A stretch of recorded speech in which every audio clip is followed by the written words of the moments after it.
Welcome to Burlap Teachers. Enjoy the video. You start by making sure you have administrator rights and a stable internet connection. This matters because you'll install or run a system-level app. Once done, open Control Panel and Display to check native options.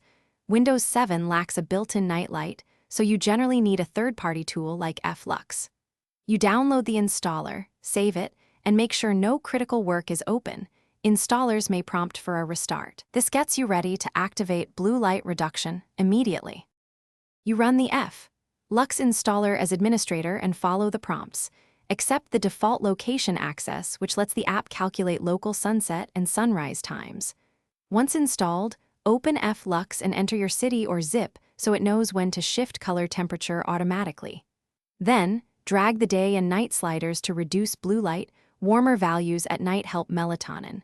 Make sure to test with a quick toggle. This ensures the app is active and adjusting the display correctly.